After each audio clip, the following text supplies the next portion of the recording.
because everyone deserves dragons. And today we're going to talk about why. Because I'm really sorry to tell you guys that there's a lot of misinformation that's going on about just dragons, working with dragons, and, just who deserves access and whatnot. And you're gonna definitely want to get a drink or a snack today for today's episode. We're just hanging out, okay? I just came on here to basically give you guys the rundown of why everyone deserves dragons, why that's what we do here, why that's what we talk about. And very soon we'll start doing live streams where you guys can join us. I see some people asking in the chat, welcome Sel, good to see you, sweetheart. Welcome to your daily dose of DragonFaether, my darlings. But here's the thing. Today we're just going to be talking about some really important things, all right? And then put that down. And then we're going to be kind of just like answering questions, okay? But we will absolutely talk about all of the reasons why everyone deserves dragons today. That is the thing, okay? Welcome to INFJ Introverted Nerd. Welcome back to your daily dose of DragonFaether. Patat is running away every day these days. Wait, where did you go? Patat, please. Patat, please. Come back, Patat. For those of you guys who don't know, Patat is our channel mascot, so subscribe for Patat. We love Patat so very much. But also we have Taroduncy.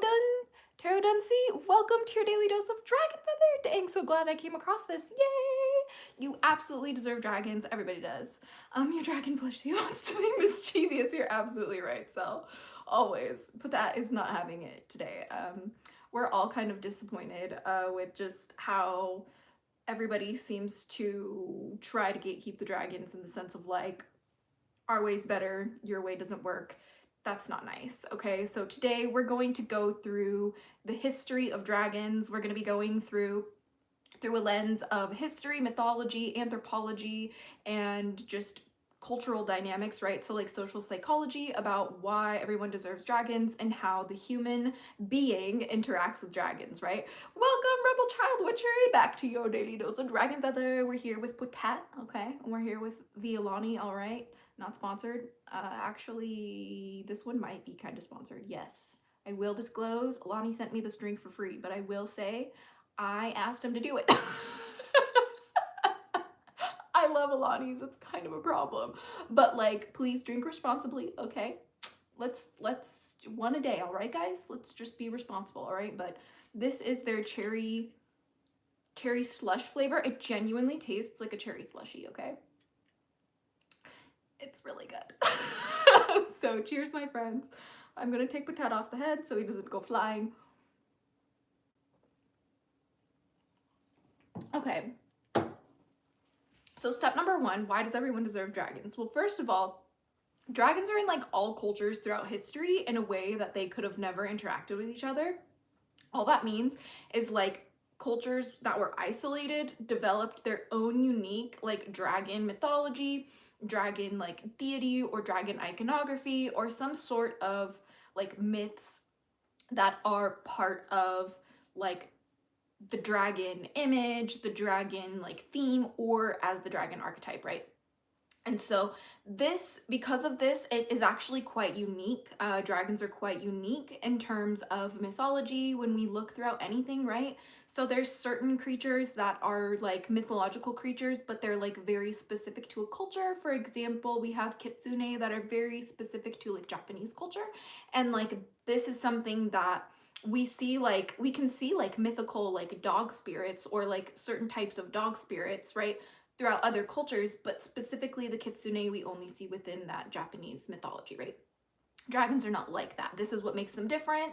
This is what we call the dragon paradox, right? So it is dragons being present in all cultures throughout the world, or some sort of like great serpent, or some sort of like reptilian, or some sort of animal or creature that is made of other animals or creatures. Yes, I'm referencing chimeras because when you go very, very far back, chimeras were pretty much synonymous with dragon, and same with phoenix. And this comes from essentially just the original dragon image was really just a creature like mixed of other creatures, right? So the dragon was like considered to have like a lion head and a snake's tail, or like snake body, right?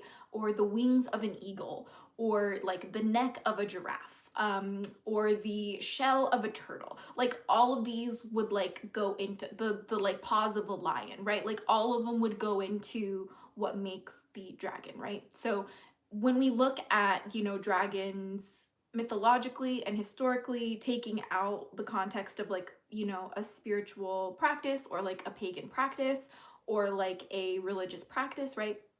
Purely like anthropological studies of history, like human history, we see that the dragons are really just depicted this way, right? Jorgen, yes, we all have our own versions, right? Order, Dracula, King Arthur, Andrews, Bathroy, Cyrus Monkey, yay! They have never existed. We would have found fossils. Yes, we absolutely have fossils of them. So the fun part is that like dragons, before we had the word dinosaur, we actually called dinosaur bones dragon bones. Have fun with that one, bestie. Dragons are real. So there is also this kind of nature of dragons being sort of what humans create in terms of like an image, right? Or a creature in the monstrous sense, right? When it comes to depicting our subconscious fears of the unknown. This also, if you study, you know, dragons throughout human history and with their like mythology and like the art and stuff, specifically the art, right? We really see this demonstrated. You know, speaking of which, my worship of Yig and the Bither are going well. That's awesome. Good for you. See, like this is also something that I wanted to really emphasize in today's video too, is that ultimately when it comes to the dragons, they are the deviants, right? In their mythology, they are the ones who are usually adversarial or do not follow the order, right? So they are categorized as chaos most of the time. However, that is not always the case, right? When we go really, really, really far back, we see a lot of serpent imagery that is like benevolent in nature. And we also see this within Eastern mythology as well, with their types of dragons being revered as gods, and even their buildings having what's called like dragon holes in them for the energy of the dragons to fly through the buildings. It's considered good luck and it's considered respectful to these, you know, deities, because if you piss off the dragons over there, then they might not bring you rain. They might cause flooding or droughts. And this is something that has just been deeply connected to the culture over there.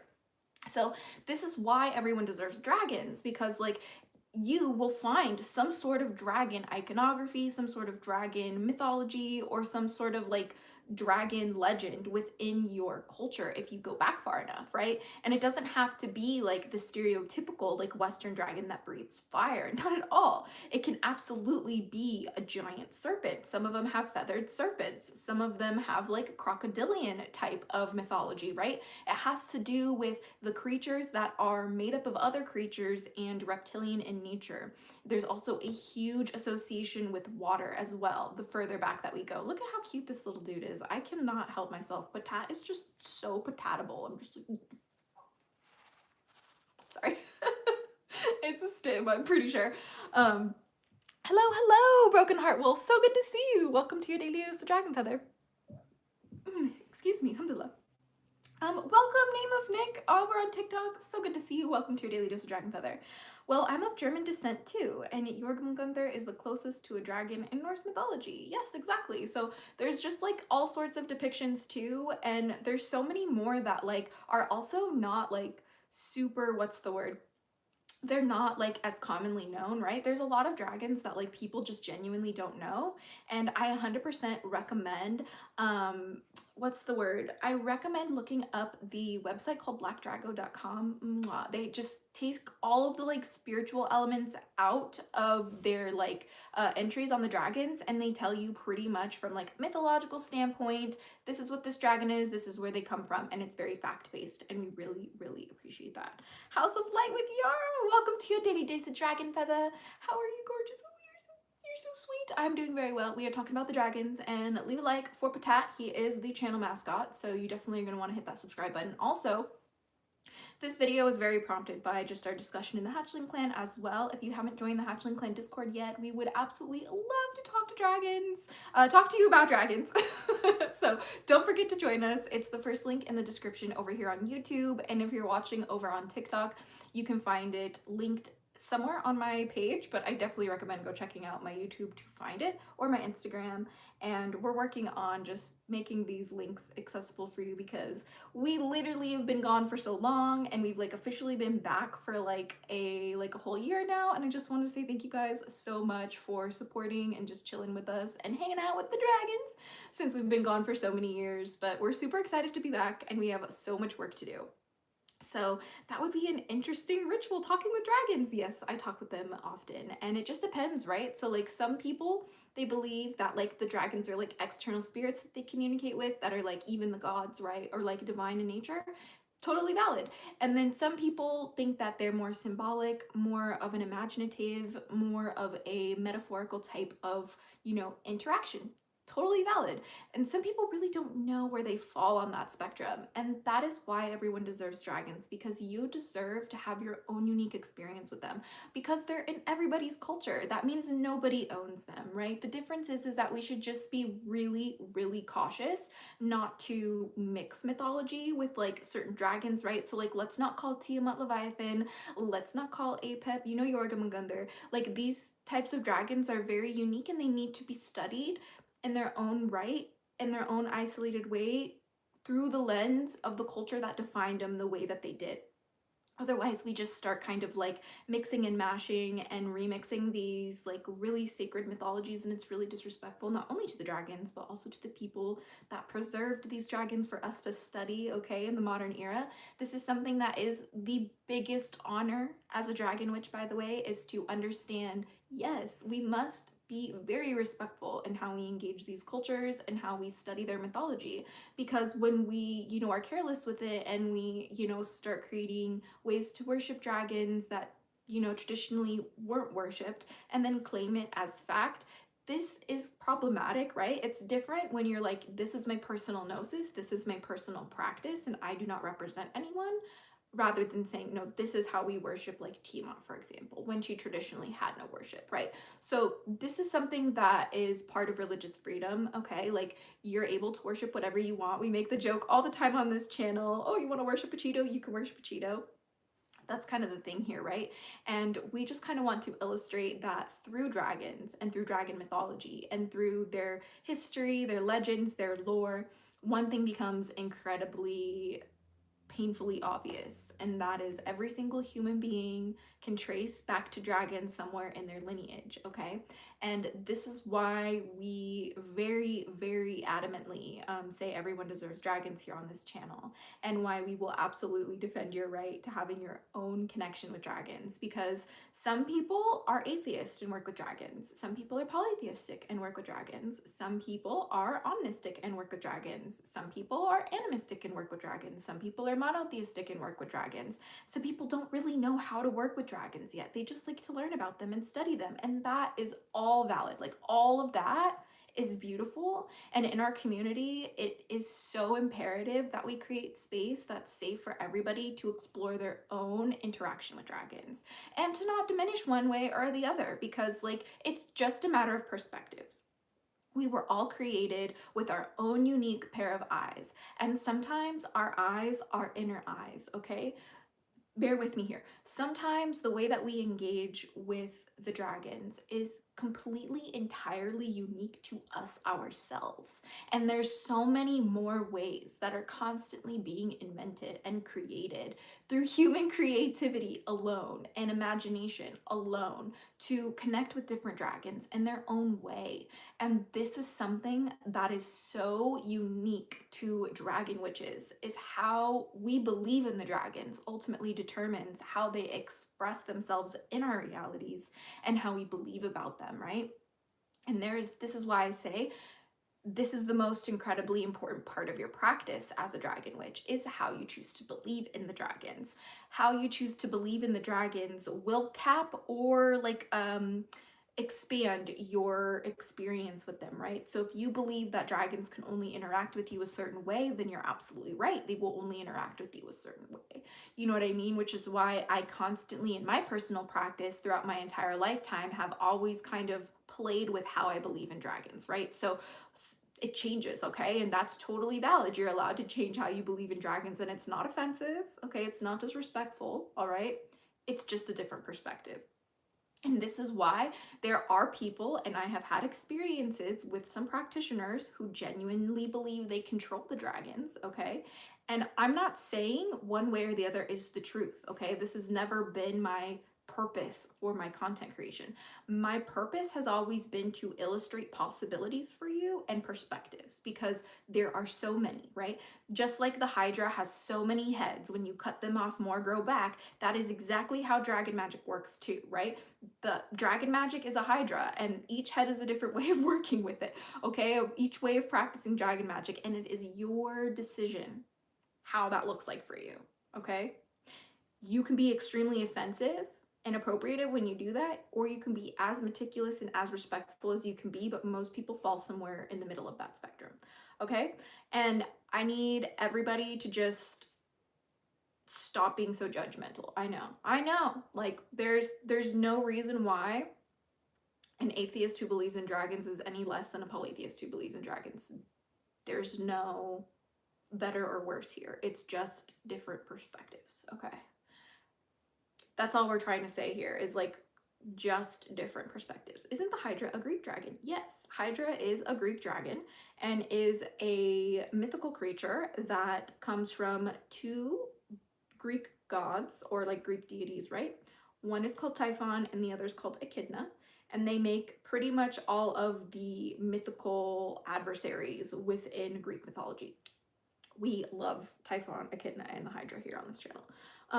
But I digress. Basically, I just wanted to illustrate how even when we look in history from like a archaeological perspective, right? So remember how we said a little bit earlier in this video that dragons and the word dragon is older than the word dinosaur, okay? And so there's a lot of old, this is for entertainment purposes, legally speaking, I have to say that. But there's a lot of archaeological evidence, not only within like excavating fossils, right? But also in old recipes, okay? So we're also referencing mostly like Eastern medicine here. But what we see is we see people calling for dragon ingredients. Why? I want to know why. You know, so this also leaves room for curiosity, which is something else that the dragons really play with the boundaries of, right? Like even with other mythical creatures that we see in all cultures throughout the world, the only one that really comes close to this are the mermaids, okay? But that's also because they kind of dabble in that dragon energy too. And I can make another video about that later, but I will say is that when it comes to these dragons messing around with the blurry lines, with the gray area, they are very gray in that way. In the sense of like, are the dragons fantasy creatures? Are the dragons dinosaurs? Are the dragons spirits? Are the dragons gods? Are the dragons part of our imagination? Ultimately, no one really knows for sure, and that is the dragon paradox. And that is why we see the dragons everywhere, and why we see the dragons not only within our own hearts, but in the hearts of other people. Why we see it not only in our own history, but the history of other peoples who we could have never interacted with way back in the day. This is kind of just what I try to remind people who are interested in dragons, especially in like a sense of, right, like magic, right, or a sense of spirituality. Like I just really like to encourage people to not take it so seriously, in the sense of like it has to be this way, it has to be that way, because the majority of us who are working with dragons are working with dragons because we did not subscribe to a rigid doctrine that did not fit us and our uniqueness. The part of dragons that I don't want anyone to forget is how they shapeshift to meet you where you are, okay? The dragons will be different for everybody. Even if they claim to have the same beliefs, there will be nuances to the difference of their practice, and that is the magic, okay? The magic of dragons is how you believe in them. And if you believe they can't show up a certain way, then you are correct for your worldview. But people who don't believe the way that you do will have a different experience, and that doesn't invalidate their practice or make it less than. This is all we're trying to illustrate here, because everybody deserves room to explore the dragons the way that they want to, in a way that doesn't diminish their self-confidence make them question who they are, or ultimately make them feel like they're not good enough, because no one deserves that. The whole point of working with dragons is to feel good enough to be free. Okay? We work with dragons for freedom. Okay? We work with dragons to create our own path. Okay? And I cannot and will not ever get on this internet and tell you that it has to be a certain way. No, it does not have to be a certain way. This is why I tell people you should only follow your dragons, and why I say I'm just a girl who follows her dragons, because the dragons tell me to do things. Not everybody appreciates or approves of what they tell me to do. But I have learned the hard way in my life that when I don't listen to the dragons, bad things happen to me, okay? And I'm not saying that they're supernatural things. I'm not saying that they're imaginative. I don't really think it matters, actually, because it kind of changes every day how we feel about it. The difference is that I believe in dragons. And the way that belief changes every day determines how I interact with them. And that is the fun part. They are real. Absolutely agreed. My Remy friend, welcome to your daily dose of DragonFaether. Potat says hi. He's our channel mascot. Follow for Potat. Follow for Potat. And don't forget to join the Hatchling Clan Discord server to join Potat's fan club, because he does have a fan club. He's a pretty cool guy. So this is where we're coming from, because ultimately, actually, let me just illustrate it with the child's book, because a lot of people forget just how actually prevalent this is. Do I have my child book here? I don't believe I do. I don't believe I do. So I'm just going to find a version of it in this one. Okay, so this is the Dragonology book, by the way. We love Dragonology, but we will just illustrate really quick here. I'm just looking for the one part that has like a map on it, because I just want to illustrate how like dragons are actually everywhere, you know, because like I don't really understand the whole you have to work with dragons a certain way, because cultures all around the world are so unique and so different, right? So like that could like actually not even be like reality, okay? Like we can't even like put all cultures in a box like that. Like that's incredibly just like, it's just, what's the word I'm looking for? It's not tactful. It's not like based in any sort of cultural appreciation, and it's based in categorization, almost in an anxious way. Like we need the dragons to fit this category. They don't need to fit a category. You know what I mean? And I just want to remind people that like this is the fun part of dragons. Of course, the page I'm looking for I can't find. But this is the fun part of dragons, right? Because look. Here we have a little like map, right? This is the map of the world, right? The map of the world. And there are dragons everywhere on the map. And so to say that some people who live in Africa can't work with dragons because they don't believe in it in a certain way, when there's literally African dragons. Do you understand how confused I am when people say that? Do you understand how much that doesn't make sense? Do you understand how silly that is? Why are we being a silly Billy? Okay? I want that book. I know, it's so good, right? This is the Dragonology Handbook, a practical course in dragons. People always want to X someone out. Exactly, Remy. That is exactly the reason why we're doing this live stream today, because everyone deserves dragons. And if you don't agree with the way that some dragon witches work with dragons, that is okay. That is okay. But what's not okay is declaring their way fake, or saying, my dragons told me your dragons aren't even real.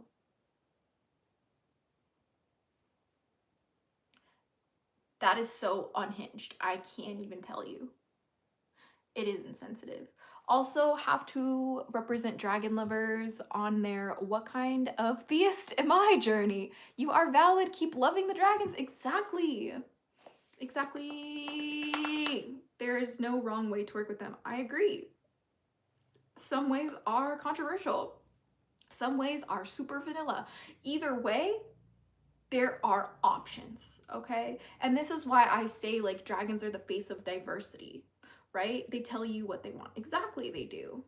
See, Remy knows what's up. Shout out to Remy over on TikTok.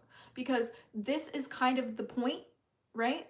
Like, dragons are shapeshifters. We know that. So if they're shapeshifters, why would we ever say they can't do something? This is basic logic, right? This is basic logic and reasoning, okay? Which is why I'm just like, I love to hear how people believe in dragons, right?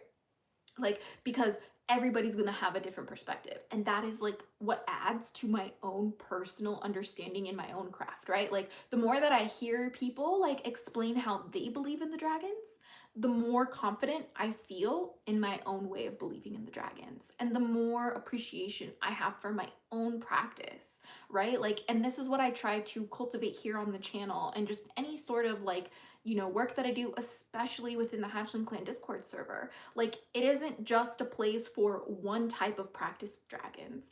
It's a study group for all types of ways and all types of walks of life with these dragons, right? They are everywhere. I was in NOLA last month and oh my, they were all over. Yeah, that's awesome, dude. Like, I love traveling and experiencing the dragons, right? All throughout like everything.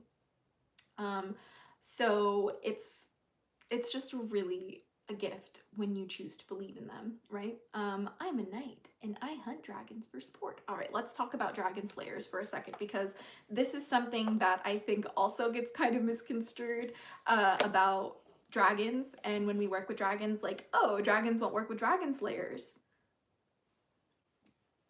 Have you guys seen Game of Thrones? Have you seen House of the Dragon? What about, oh, I got one for you. What about Pokemon? What's super effective against a dragon type? Another dragon type. Okay, I have another one for you. What's scarier than a dragon? A dragon that's a dragon slayer. This is controversial because a lot of people will say dragons don't work with dragon slayers. I'm really sorry, but there's a lot of dragons that work with dragon slayers. And there's a lot of dragons that are specifically dragon slayers. There's dragon slaying dragons. And for some people, it's all symbolic.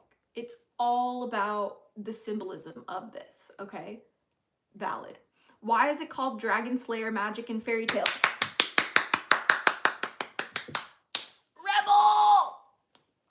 That was such a good one, such a good point. And we see it, not only that, but without, like, in history too. We'll see some people depicting their dragons in like a holy way and demonizing dragons and other creatures, and other cultures, excuse me. And that is the problem, right? That is the problem. Because like human bounty hunters, basically. But like we see like dragon slaying in many different like depictions, right? We see dragon slaying in a very literal way. We also see dragon slaying in a very symbolic way. And we also see dragon slaying preserved through storytelling, which is something that has created this archetype, right? The archetype of the dragon slayer. And I think some people take it a little too literally, right? Like when you say, like our friend here said, like, I'm a knight and I hunt dragons for sport, right? There's a lot of people who will say like that is like the only way to define a dragon slayer, but we're completely forgetting how sometimes dragon slaying is about power dynamics, okay? So now I'm gonna jump into another example that we see in media. For example, raise your hand, let me know in the chat who likes Godzilla. Okay, let me know if you love Godzilla in the chat, right?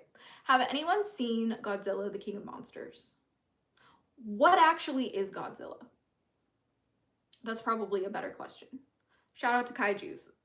We do consider kaiju as part of the draconic paradigm, okay? But they're not dragons.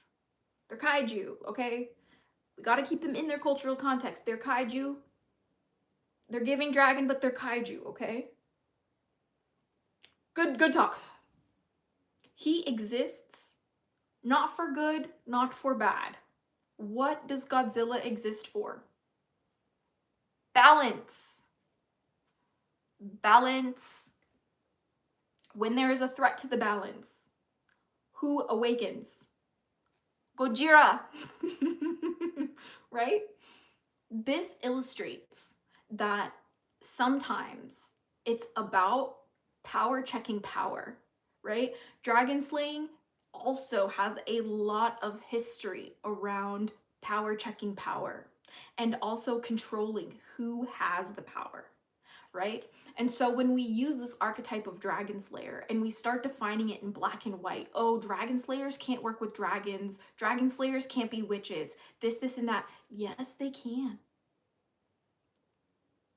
And some of the most disturbing rituals I have ever been a part of in my life,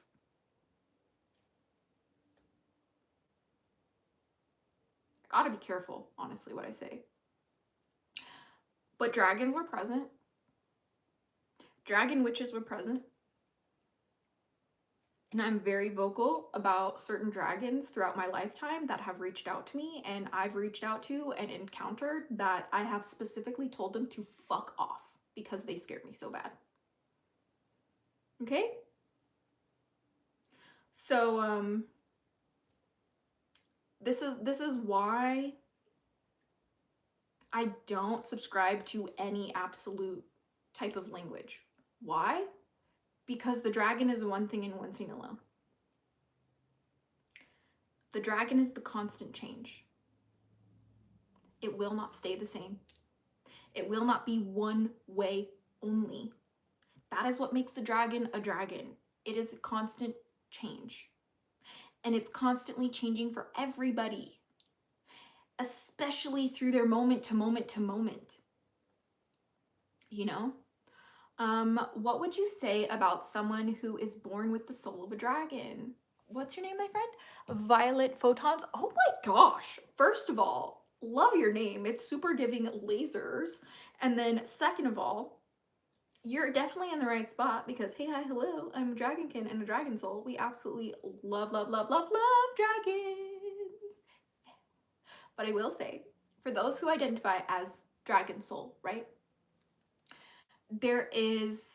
I have seen within our community personally and within my own personal practice when I was younger as well, I've worked a lot with the dragons to not be anxious about the dragon slayer archetype. Because before I finish my other thought, the dragons taught me a long time ago. One thing was really critically important when it comes to dragon magic. Do not fear the dragon slayer and do not fear becoming one. Let me repeat that. One of the greatest lessons my dragon guardians ever taught me very young, before I knew any religion and I just knew dragons. Okay? They taught me one thing very important, and that is this. Do not fear the dragon slayer and do not fear becoming one. It's incredibly important to not engage with fear-based ideologies when it comes to dragons. And when you do encounter dragons, like who were they, if you don't mind me asking? Honestly, we do not need to talk about who they were. It wasn't a kind of dragon that you've heard about in mythological history. It's a very specific type of energy. And I do not call them demon dragons because we love demon dragons on this channel. I mean genuinely evil dragons. Like the dragons that want to convince you of a certain reality and isolate you in it. And it scares me when I encounter these dragons. And that is why I am so connected to my guardians. And I know they will keep me safe from these kinds of dragons. And they do, and they have. But for those who are born with the soul of a dragon or who identify as dragonkin, I've noticed there is a lot of anxiety around dragon slayer conversation. Valid, right? Because there is this, for many, they have these like memories, and these memories remind them of how unsafe they were. Whether or not they were actual past lives is like not the point. It's about how people experience their realities, right? And if you experience your reality some way, no matter what anyone else says, they can't convince you otherwise, right? Are we talking about the metamorphic corporations dragons, like the Dragon Slayer Guild here? Dom Smith, I love your comment. Welcome to your daily dose of DragonFaether. We're talking about dragon slayers in a very metaphorical, mythical type of storytelling sense. But also the dragon slayer archetype was very much a political tool as well. So like, let's not forget that. Anytime dragon slaying is being invoked in terms of morality or like controlling of ideas or belief systems or trying to make one above a dragon, right? So dragon slaying, the archetype, also kind of was created to transfer the power of the dragon to the slayer. So in that sense, it's very alchemical, it's very transmutational in terms of politically speaking, right? So when we see like the dragon slayers in Christianity, for example, you'll see most popularly the St. George. It's not that serious, St. George, but he's very much depicted stabbing dragons all the time. He's like, fuck the dragons, right? This is very much symbolic of Christianity ending paganism, as well as the patriarchy taking down women, specifically the magical ones, or the people who don't subscribe to the gender binary. For those of you guys who don't know, I'm gonna use a slur, and I'm gonna tell you why it's called a slur. So the term faggot, okay, used to be associated with wood, and they would throw gay people into the wood that they would use to burn witches, and that is why we call them faggots. Do not ever call somebody a faggot, please. That is such a disgusting slur, okay? We said this to illustrate the education of the word. And this is why we need to understand how, when it comes to a conversation of dragon slaying, we need to understand the history of it, why dragon slaying exists, what it was used for, and when it comes to politics and understanding politics, we have to ask ourselves, how is dragon slaying playing into politics? And when people are using dragon slaying or the trope of dragon slaying to incite fear, right? Or to, what's the word, drum up hysteria, or like a moral panic is the word I'm looking for. This is when we have to ask ourselves, who is benefiting from the dragon slayer, right? Because sometimes dragon slaying is about killing your own inner demons. That is positive dragon slaying, okay? In my personal practice, I have many trauma, like memories, that I still struggle to process. And in my personal practice, I symbolically depict these as dragons. And then me and my guardians, we go into deep meditation and we slay these dragons together. Yeah. Very big difference between the dragon that represents my trauma and slaying that dragon, and the dragon that represents women in paganism and slaying that dragon. Okay, so we need to ask ourselves, what is the context of the dragon slaying here? Dragon slaying isn't just a blanket ban terrible thing. There's nuance to it. And that's something that I also always talk about when it comes to dragons and dragon magic, right? It is a nuanced path, which is why I say how you believe in the dragons determines how you experience them. Some people believe all dragon slaying is evil, and they will call you, oh, you betrayed the dragons if you even touch upon that. Like, chill. It's not a literal thing. Like, dragons aren't a literal thing. And like, that's why if you're looking for a literal thing with dragons, I'm going to point you to the books. Look at the maps. Look at the art. That is some physical proof of dragons, right? Like, bones are a thing. Dinosaur bones are a thing, okay? And I'm gonna tell you right now, as somebody who comes from a family with archaeologists and paleontologists, if you haven't seen the Shark Week where they make a megalodon out of a tooth, Sean and Lisa Tohill are my aunt and uncle, and they have shown me through their work in paleontology They see this looks like a dragon to me sometimes. Okay? We got some crazy fossilized skin in the family, but all I gotta say is like, these are where the mystery of the dragon is born. This is where the magic of the dragons are born. It's in that unknown and how you interact with that variable every single time. Every single time. Which is why I say there are dangerous ways to believe in dragons. There's dangerous ways to work with them. Like, people believe that they're like god spouse to dragons, or they're mated to dragons sometimes, or they have like sexual relationships with them sometimes. I'm going to tell you why you shouldn't do that, but it still happens, which is why I say everyone deserves dragons. And yeah, even the creepy people get that too, right? That's not to say anything bad about the dragons. It's just to illustrate how they shapeshift and how they're so different and how they're so diverse and deviant. They don't follow a category. They just don't. They just don't. Which is why the word dragon, especially in the English language, is one of the most undefinable words, actually. Yes, you can look at it through etymology, right? You can look at it through history. You can look at how it was created. But today, in the modern era, the way that we engage with the word dragon is just different than anything. I agree. Everyone deserves a dragon. Let's go. Let's go. Bestie Martin, hello, hello. It's so good to see you, my friend. Welcome back to your daily dose of DragonFaether. Just a friendly reminder, Martin, that you deserve dragons, okay? Just like everybody in the chat today, you deserve dragons. When you try to own a dragon down, you lose. Respecting cultural context, of course, yes. This is something else that I also want to emphasize is like, if you, like, some people genuinely think they own dragons. This is going to be a hard conversation. I have met people who genuinely believe they are the god of dragons. They command the dragons, and they determine who's dragonkin and dragon soul. I will never go to vampire parties in LA again, let me tell you.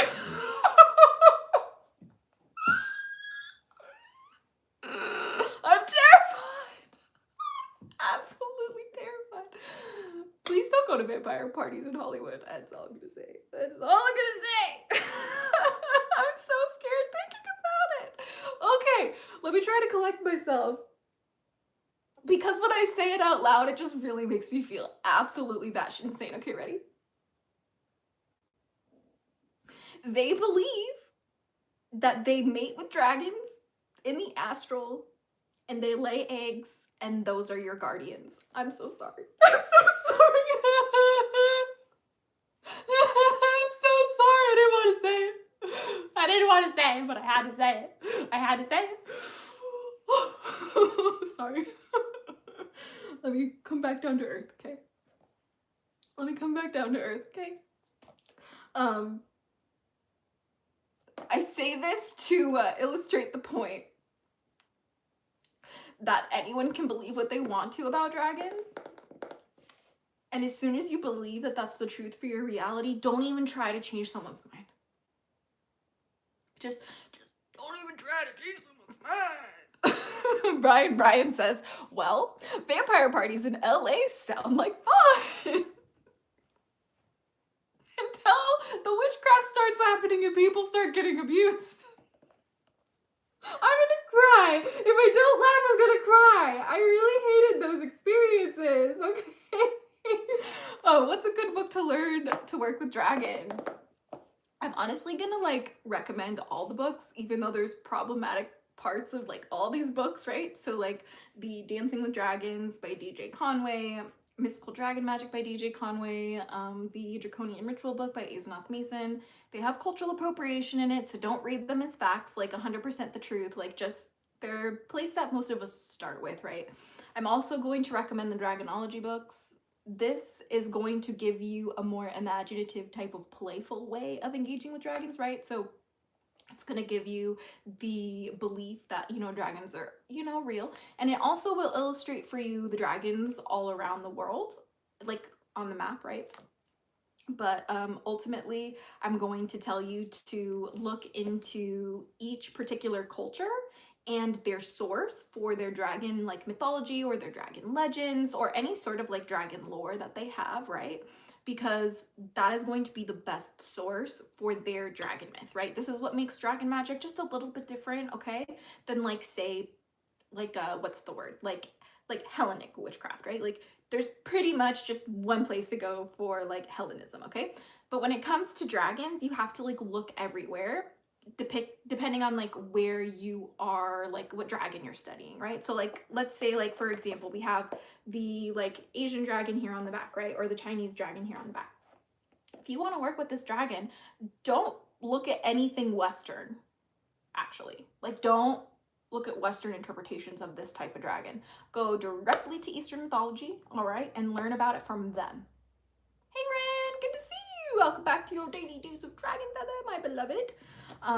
Getting book 2 next month, yay! That's amazing. Oh gods, yeah, I know, it's actually pretty bad. But I will say, you know, just like with anything ever, right? Everything isn't all bad or all good, all right? We're gonna have good and bad in everything. That is this reality, right? Like we have this polarized reality for a reason, right? I want the Dragonology book so bad. Okay, my friends, I promise you, I'm going to try and host some Dragonology giveaways on the channel. I will talk to my managers and see how we can pull that off, right? But I think we need to do some giveaways for Dragonology on this channel. I think it's required, actually. The dragons are saying required. Required material study, okay? So stay tuned for that, and I will have some updates for how we can do that. But I just want to really reiterate the fact that everyone does deserve dragons, even though sometimes they're absolute pieces of shit. And that is like really, really a hard conversation to have. But when it comes to dragons, they're not black and white, they are gray. And some dragons that are quote unquote good dragons will tell you to do bad things sometimes. And sometimes bad dragons, or like dragons that are evil, will tell you to do good things sometimes. The difference is each dragon is as unique as the humans that work with them, okay? If not more so. The dragons are way more unique and nuanced than humans are, if you ask me. I've always believed that. Right? Well, the funny thing is that Yig and Bither only have one myth, at least, that I could find. That's fine. You know, and sometimes the myths around the dragons are more of like cultural legends than they are actual mythology or actual deities, right? This is another nuance that we see within dragons throughout the world, is that sometimes in their myths, they're not really depicted as like deities or anything divine, right? Sometimes they're just depicted as like monsters of a natural location, right? So for example, sometimes the dragon will be associated with a lake and they're like, no, stay away from that lake, brother. Like this is kind of the like different kind of vibes. And it's just like the dragons are all about the nuance, right? There's a song by Mother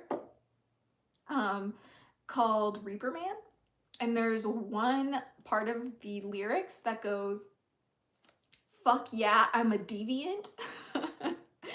That is the most dragon line I've ever heard, right? Because dragons are like, oh, you want to put me in a box? Fuck yeah, I'm a deviant. Burn it down. Like that is like essentially like what we do when we're dragons and working with dragons in like dragon magic, right? Like they naturally defy orders. Okay, they naturally defy the order and rearrange the order through chaos. And sometimes chaos looks like shining brilliant light.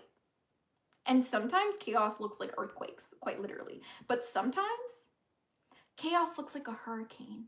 And hurricanes look like they're out of control. But when you study the physics of a hurricane, it is a bunch of different polarizing forces balanced in a very, very complex way.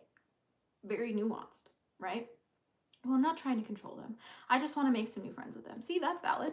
Like, that's another thing too. Like, some people don't view their dragons as like beings above them that they need to respect, which is valid. Some people genuinely view the dragons as their family or as their like subconscious psyche. I know many people who believe that dragons are just the human subconscious mind. That's why we see them all throughout history. Love that perspective, by the way. Like, and it doesn't mean their perspective is right or your perspective is wrong. This is all I'm trying to illustrate here in today's episode. I might be just beating a dead horse a little bit, but I will say it's so unique and so like, I could create a new version of dragon every single second if I wanted to. And you can too. It has nothing to do with anything other than your imagination and your creativity sometimes. And this is why it's incredibly important for us to not like box the dragons in the sense of like, oh, they have to be like one way or the other. Like, no, like we can constantly contradict each other in how we believe about dragons and both of our magic will be valid, right? So I just really wanted to kind of remind that. I do like the How to Train Your Dragon movie though. Really cute dragons. No, I absolutely love them. In movies, I hate that they're portrayed bad. Yes, this is why like I will always recommend some of my favorite movies like Dragonheart, amazing movie, Spirit Away, amazing movie that illustrates a dragon guardian in the spirit world. And then we also have what else? We have Aragon, right? With Saphira and Aragon, their bond is very positive. And these are just to illustrate a few really positive depictions that we get of dragons in media. Which is to go and say again, like, dragons can be positive and dragons can be negative. We see that throughout history, we see that throughout media, and we definitely see it through in our own practice. Don't forget Flight of the Dragons. Yes, so many, right? Like, there's so many of them, right? Like, for example, we have Dragon Tales, shout out to Dragon Tales, Quest for Camelot. Like, there's so many depictions of the dragons being benevolent, being positive, and on the flip side, being negative and aiding people who were evil. Let me give you the best description of a dragon slayer who works with dragons. We love the movie Aragon, don't we? But what did that evil king do? What did King Galbatorix do that made him king? He slayed all the other dragons. So now his dragon is the only one left. Except Saphira. And the dragons that hatched after her, right? Sorry for the spoilers, by the way. But this is what I'm trying to say. Dragons are not anti-dragon slayer. They're more interconnected than you realize. I approach them with how I would a mentor in hopes of growing a friendship. Exactly. That's a beautiful way to interact with them. And there's no right or wrong way to do that, you know? And that's like all we're here to hold space for. And why we encourage you to join us in the Hatchling clan. If you're not really sure how you believe in dragons yet, or even if you believe in dragons, come hang out with us and talk to us about it. We would love to hear your perspective, and we would love to share our perspective with you. And that is my favorite part about it, because dragons invoke such a sense of wonder, awe, and fear in people. And how people engage with that is my deep fascination in this lifetime, and it always has been.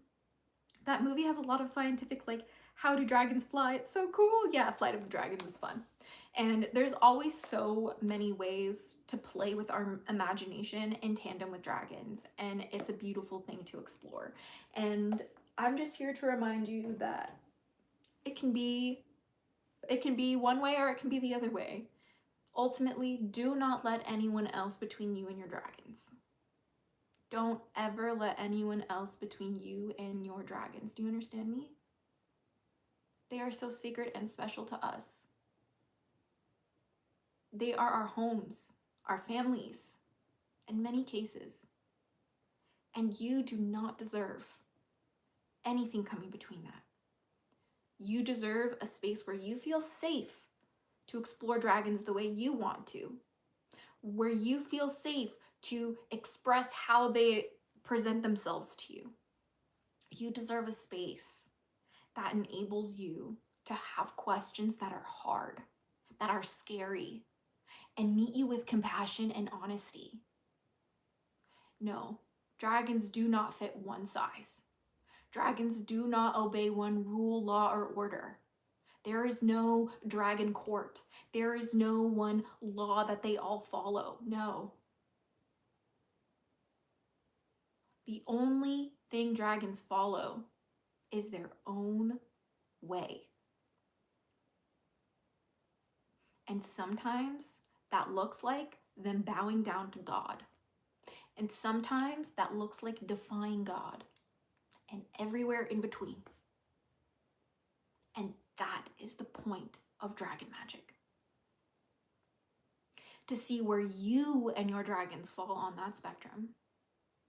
And here we don't judge you. We encourage you to join us within the Hatchling Clan Discord server. Because everyone deserves dragons. And we work really hard to create that space where anyone can explore dragons the way that they feel called to. The only time that we will step in is if the type of ideologies or beliefs or behaviors have precedent that hurts people, that can cause damage to our community. We will warn you, maybe don't do this. And if it's against our guidelines, we'll tell you why we don't let conversation like that. They found me at the Christmas lights, man, still in awe. Yeah, Rebel, I love that story. I love that video too. You can see it in people's eyes when they experience the dragons. They sparkle like rainbows, you guys. The ones who see dragons truly and believe they are real, their eyes are full of rainbows, full of love and light, and full of fierce fire that is untamable.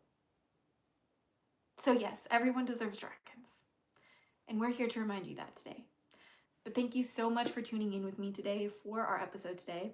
We will be posting our official system today over on YouTube a little bit later. So if you're interested in seeing the new founded system that I have to share with you guys, stay tuned for that. We will have a free guide over on Patreon that matches it, as well as everywhere else on my platforms. There will be extra free resources about it. And do not forget to join us in the Hatchling Clan Discord server if you love dragons and want to talk to us about it. So we will absolutely see you so very soon, and we are not sure what system's coming out today, Rin, but thank you so much for asking. We do have our notes here. We're about to go film it, so whichever one the dragons say is the one that we're doing today, that will be the one, and I will see you very, very soon. Mead came to me in my dreams. Exactly, right? Like, I have so many dragons that I've met in my dreams. But there's so many dragons that I have not met in my dreams at all. And I've been working with them, alhamdulillah, excuse me, for so long. So this is just what I love about dragons, is how each relationship with my dragons that I have are so unique and individual. This is why I know from firsthand experience that your dragons don't have to work with you a certain way. All of my dragons work with me in different unique ways that is unique to our bond between me and that dragon. And some of my dragons don't like each other. So there's just this is just something that we have to talk about, okay? And we're gonna keep talking about it forever. But I will see you in the Hatchling Clan Discord server, okay, my beautiful little lovelies. And if you're new here, assalamu alaikum, merry meet, and welcome back to your daily dose of DragonFaether. My name is Azura DragonFaether, the Draconic Priestess, and I've been working with dragons since the 90s, practicing witchcraft for way too long. And somewhere along the way, Allah subhanahu wa ta'ala found me lost and guided me to Islam. And now we talk about dragons throughout all cultures in the world because everyone deserves dragons, and yes, it is that simple. So with that being said, I will see you very soon for our official Daily Dose episode here on the channel, and of course everywhere else, posting my short little versions of things and hanging out with you in the Hatchling Clan as always. And don't forget to go to the Dragon School on Patreon. I'm rambling. See you very soon, but until next time, stay geeky, chica, for Ricky. Cheers, my loves. Cheers.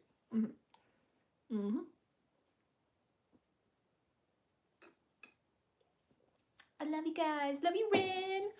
And I love you, Sel. You guys are so sweet. Thank you for joining us. And thank you for joining us over here on the Hatchling Clan. I mean, on the live stream for the YouTubes, okay? I'm like in front of so many bright lights. My eyes are starting to water, so I'm gonna go take a break. Anyway, not gonna lie to you, trying to just make sure this video is an hour long so YouTube likes me. We only got like 30 seconds left. So before that, if you haven't seen the live stream, the last live stream where we talked about Laserium and the tragic history of Laserium alchemy, it is the last live stream that you can go find over on YouTube if you missed it last time. And we show you some awesome vintage laser art and artifacts. So definitely go check that out. And let me know in the comments down below what you guys want to cover next time for our next live stream, because we base our live streams off of you and what you guys are interested in and what you guys have questions about, because I can make videos all the time, but when I do live streams, I want to make sure that I'm helping you guys as best as I can and making sure that my time is in full service to you. So I will see you guys very soon. But until next time, stay geeky, cheeky, and freaky, and please follow me so we don't get lost. Bye! See you in the Hatchling clan, my friends. Doo -doo -doo -doo.